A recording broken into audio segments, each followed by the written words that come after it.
আজকে নতুন আরেকটা বিল্ডিংয়ের কাজ শুরু করছি। তো এখানে দেখেন এসডিবিটা মোটামুটি জ্যাম দিয়ে এখানে আমি বস্তা দিয়ে রাখছি, কেননা রাজমিস্ত্রিরা যখন কাজ করবে তখন এটার ভিতরে দুনিয়ার যত ময়লা সয়লা বালু সালু আছে সব এটার ভিতরে ঢুকাই দেবে। এজন্য এসডিবি জাম দেওয়া সবসময় বস্তা দিয়ে রাখবেন। আর দেখেন এই যে পাইপগুলা দিচ্ছি, আসলে এই বিল্ডিংয়ে আমি যখন ছাদে পাইপ দিই তখন বাড়িওয়ালা আমাকে যে ড্রয়িংটা দিছে ওই ড্রয়িং অনুযায়ী কোনো কাজ হয় নাই, নিচে আইসা সব কিছু উলট পালট করে দিছে। এই জন্য অতিরিক্ত গ্রুপ কাটতে হয়েছে। তারপরে আপনাদেরকে দেখানোর চেষ্টা করতেছি। এই যে ওয়ান গ্যাংটা, এটা আমি এখানে একটা ওয়াশরুম আছে, এই ওয়াশরুমের জন্য ব্যবহার করছি। এই যে পাইপ দিয়া এই যে ওয়াশরুমের যে লাইটটা এখানে দিছি। তারপর এই ওয়াশরুমের সামনে যে আমি পাওয়ারটা নিয়ে আসবো সুইচটা চালানোর জন্য, সেখান থেকে এই যে এইভাবে গ্রুপটা কেটে আনে, এই যে এইভাবে এনে যেখানে একটা সুইচ বোর্ড আছে, এই সুইচ বোর্ডের উপরে একটা সার্কুলার বক্স আছে, এই সার্কুলার বক্স দিয়ে কিন্তু এই সুইচ বোর্ড থেকে পাওয়ারটা যাবে। আর নিচে একটা পাওয়ার দেখতেছেন, এই পাওয়ারে একটা কম্পিউটার অথবা ফ্রিজ যেটাই চালায় না কেন এখানে ওই পাওয়ারটা দেওয়া হবে। তারপরে দেখাচ্ছি এই যে এই সার্কুলার বক্স থেকে এখানে যে লাইনটা আসছে, যে রুমের যে মিডল পয়েন্ট, এই মিডল পয়েন্টে যে লাইনটা আসছে, আসলে এই যে আপনারা এই যে ছাদে যে পাইপ দেখতেছেন যে তার ঢুকানো সহকারে এইখানে রুমের গাঁথনি হওয়ার কথা ছিল, কিন্তু ওনারা এটা 2 ফিট সরায় ফেলছে। 2 ফিট সরায় ফেলার কারণে আমার ছাদ কাটতে হয়েছে। আর ছাদ কাটতে কী যে কষ্ট সেটা তো আপনারা জানেনই। তারপরে কি করব, কিছু করার নাই, যেহেতু কাজ কন্ট্রাক্ট নিয়ে ফেলছি এই জন্য কাজটা করতে হয়েছে। তো দেখছেন এখানে একটা সার্কিটের পয়েন্ট আছে, মানে এসডিবি থেকে যে মেন লাইন নিয়ে আসবো এই সুইচ বোর্ডের জন্য, প্লাস বাথরুমের সুইচ বোর্ডের জন্য, প্লাস আপনার এই যে ফ্রিজের পাওয়ার বা কম্পিউটার পাওয়ার যাই চালায় না কেন এটার জন্য নিয়ে আসবো। তো দেখেন কিভাবে কাজগুলো করলাম। আর এই যে রুমের যে মাঝখান এখানে হলো ফ্যানের পয়েন্ট, এই রুমের ভিতরে সর্বোচ্চ 2টা লাইট, যে একটা লাইট পয়েন্ট। তো দেখেন কাজ করতে হলে এইভাবে ভালোভাবে করতে হবে। বিল্ডিং এর কাজ আমরা এরকম চাই। এই যে আমার চাচা এইভাবে কাজ করলে আমাদের প্লাস্টার করতে অনেক সুবিধা হবে এবং সুন্দরভাবে পাইপ বসানো এইভাবে বসানোই দরকার। ঠিক আছে চাচা, আমি যে কাজ করছি তোমাদের প্লাস্টার করতে কোনো সমস্যা হবে না? কোনো সমস্যা না, এইভাবে দরকার। কারণ যেহেতু পাইপ কানে আপনারা ইটের ভিতরে ঢুকে দিতেছেন, অনেকে পাইপ বারকে দেখা হয়, গ্রুপ কাটতে দেখা করে, অনেক সমস্যা। এই জন্য আমাদের মানে খুব ভালো লাগছে এই কাজটা। এইভাবে করলে আমাদের প্লাস্টার করতে খুব সুন্দর এবং ভালো। তো এই যে আমাকে বেজাল্লা মেস্তরি এরা কিন্তু আমার এই যে সার্কুলার বক্স গুলা কিন্তু এরা আটকায় ফেলায়, বুঝছেন? এই যে মেস্তরি গুলা দেখেন, এদেরকে চিনে রাখেন, এরা কিন্তু আমার সার্কুলার বক্স সব আটকায় ফেলায়, পরে আমার এগুলো বিছনায় বাইর করতে সমস্যা হয়। ঠিক আছে, কিছু বললাম না, এরপরে আমরা সার্কুলার বক্স আটকাইব না, তারা কথা দিছে। তারপরে আপনাদেরকে দেখাবো যে এটা কিচেন রুম, এটা একটা কিচেন রুম। এই কিচেন রুমে এই বাড়িওয়ালা বলছে এখানে একটা ফ্রিজের পাওয়ার করে রাখার জন্য, এই জন্য আমি এখানে একটা ফ্রিজের পাওয়ার করে রাখছি। এই পাইপটা আমি এই দিক দিয়ে নিয়ে যে বাইরে যে একটা জয়েন্ট বোর্ড আছে, এই জয়েন্ট বোর্ড থেকে আমি সরাসরি এসডিবিতে নিয়ে যাব। ঠিক আছে, আর এখানে একটা পাওয়ার দেখতেছেন, এই পাওয়ারটা হলো পাকঘরে। এখন তো গ্যাসের লাইনের সমস্যা, গ্যাস নাই, কিছু নাই, সেই জন্য পাকঘরে আমি একটা পাওয়ার রেখে দিছি। এটা আপনার রাইস কুকারে ইউজ করুক বা ইলেকট্রিক কোনো চুলা চালাক, এই জন্য এই পাওয়ারটা এখানে রাখছি। আমি এই বিল্ডিংয়ের ভিতরে কোথায় কিভাবে কাজ করলাম সম্পূর্ণ আপনাদেরকে দেখানোর চেষ্টা করতেছি। ইনশাল্লাহ আপনারা ভিডিওটা কন্টিনিউ করতে থাকেন, দেখতে থাকেন।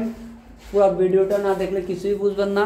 তারপরে এই যে এখানে একটা এক্সস্ট ফ্যান হবে, এক্সস্ট ফ্যানের সাথে কিন্তু এই যে কাছেই কিন্তু আমি একটা সার্কুলার বক্স রেখে দিয়েছি, এখানে আমার একটা পয়েন্ট হবে। তো এই এক্সস্ট ফ্যানটা আমি কন্ট্রোলিং করবো হলো এই যে এখানে দেখতেছেন যে উপরে একটা সার্কুলার বক্স আছে, ওইখান থেকে মেইন লাইন দিয়ে আমি এই যে এখানে সুইচ বোর্ড আছে, এখান থেকে আমি এখানকার একটা লাইট আর একটা এক্সস্ট ফ্যান দুটোটা আমি এখান থেকে কন্ট্রোল করব।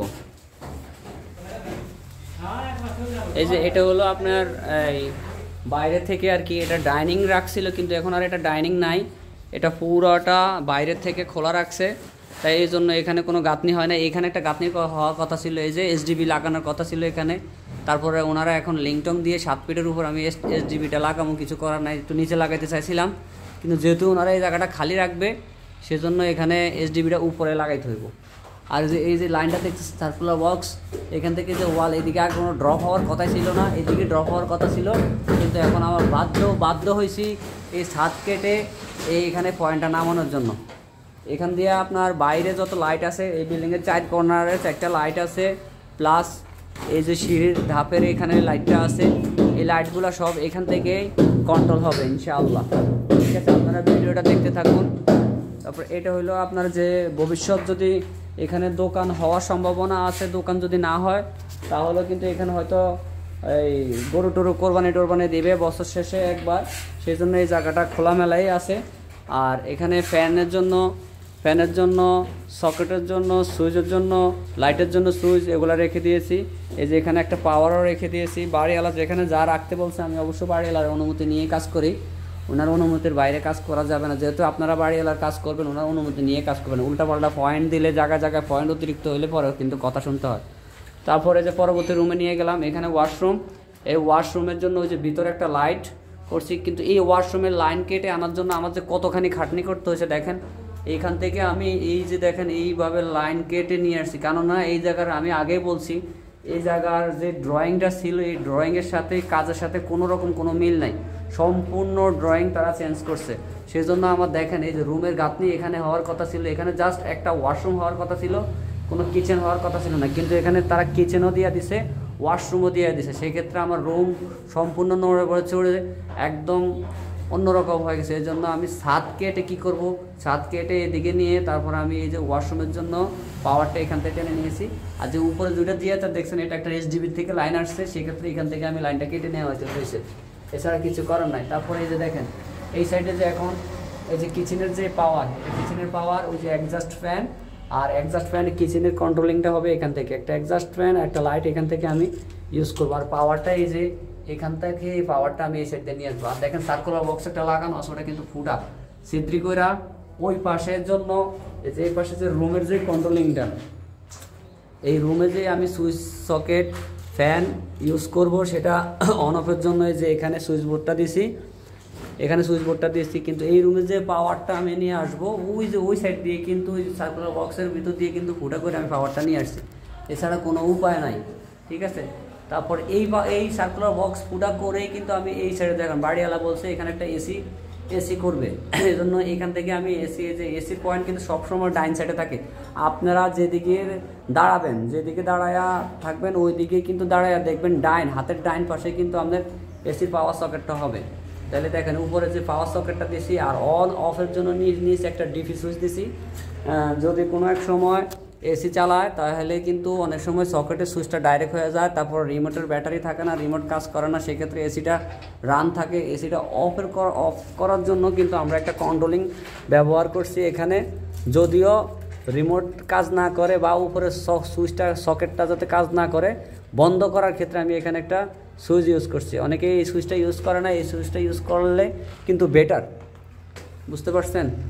যাই হোক, আমি সম্পূর্ণ আপনাদেরকে বোঝানোর চেষ্টা করতেছি, তো দেখতে থাকুন, ভিডিওটা না টেনে দেখবেন, আশা করি সব বুঝতে পারবেন। আসেন এবারকার মূল পয়েন্টে যাব। এই বিল্ডিং হলো 5 তলা বিশিষ্ট একটা বিল্ডিং।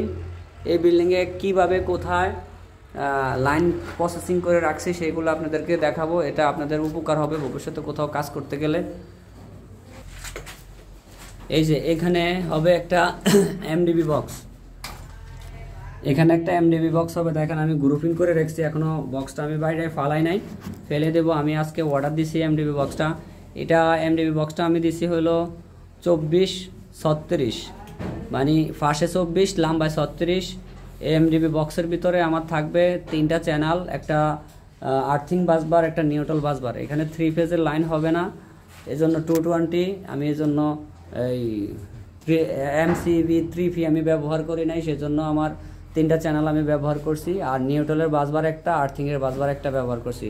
আর যদি এখানে 3 ফেজের লাইন ব্যবহার করতাম তাহলে কিন্তু এটার ভিতরে আপনার 4টা বাসবার, মোট 5টা বাসবার লাগতো। ঠিক আছে, 3টা ফেজের জন্য 3টা বাসবার, একটা নিউট্রালের জন্য একটা বাসবার, একটা আর্থিংয়ের জন্য একটা বাসবার।